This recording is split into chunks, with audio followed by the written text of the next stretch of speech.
जब यशोदा मैया ने कृष्णा को उखल से बांध दिया था, इस कार्तिक के महीने में जो हम सेलिब्रेट करते हैं यशोदा दामोदर की लीला और भगवान को दीप अर्पित करते हैं।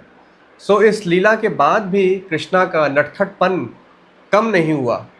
कृष्णा बंधे थे उखल से और उखल को लेकर सामने वो दो बड़े बड़े उन्हें पेड़ दिख रहे थे अर्जुन के, और उसके बीच से कृष्णा क्रॉल करके निकले और कृष्णा के फोर्स की वजह से, पुलिंग की वजह से दोनों पेड़ धराशायी हो गए और उसमें से बहुत ही दो सुंदर दिव्य देवता उसमें से बाहर निकल के आए।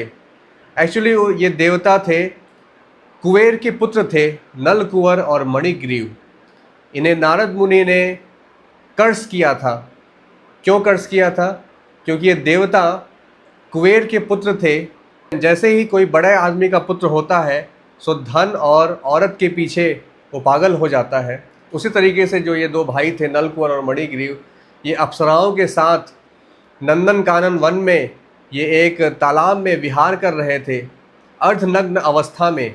सो मदिरा पान करने की वजह से जब नारद मुनि वहाँ से गुजर रहे थे तो उन्होंने इसका ध्यान नहीं दिया, और जिसकी वजह से नारद मुनि ने उन्हें कर्स किया कि जैसे आप इस अर्धनग्न अवस्था में हैं उसी तरह से आप पेड़ बन जाइए, क्योंकि पेड़ भी नग्न अवस्था में रहता है। इस भौतिक संसार में इस पृथ्वी लोक पे चले जाइए।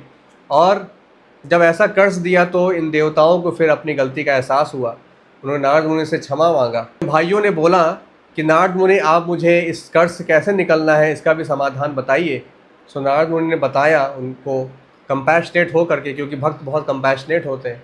तो नारद मुनि ने बोला कि आप अर्जुन के पेड़ बनेंगे नंद बाबा के आंगन में, और जब कृष्ण लीला में भगवान कृष्ण आएंगे हजारों हजारों सालों के बाद, तब वो आपका उद्धार करेंगे। सो इस तरह से ये दो पेड़ थे जो वहाँ पे नंद बाबा के कोर्ट यार्ड में थे।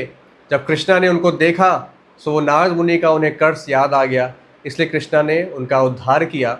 सो ये लीला भी इसमें हुई है। इस दामोदर अष्टकम में भी हम सिंग करते हैं इस महीने में। कुबेर आत्मजौ बद्ध मूर्तैव यद्वत् त्वया मोचितौ भक्ति भाजौ कृतौ च तथा प्रेम भक्तिम स्वकाम में प्रयक्षा न मोक्षे ग्रहों में स्थिति दामोदरेहा।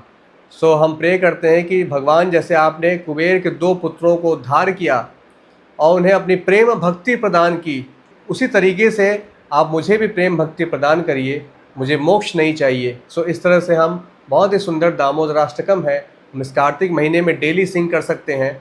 और इसकी महिमा बताई गई है कि हमें डेली ये दामोदराष्टकम सिंग करना चाहिए इस कार्तिक के महीने में, और भगवान को दीप अर्पित करना चाहिए। सो जब हम ये सिंग करें तो ये जो इसका मतलब है, इस सॉन्ग का जो मीनिंग है उस पर हम कंटेम्पलेट करें और भगवान से प्रे करें कि हमें भी अपनी भक्ति प्रदान करें। श्री राधा दामोदर की जय, कार्तिक मास की जय।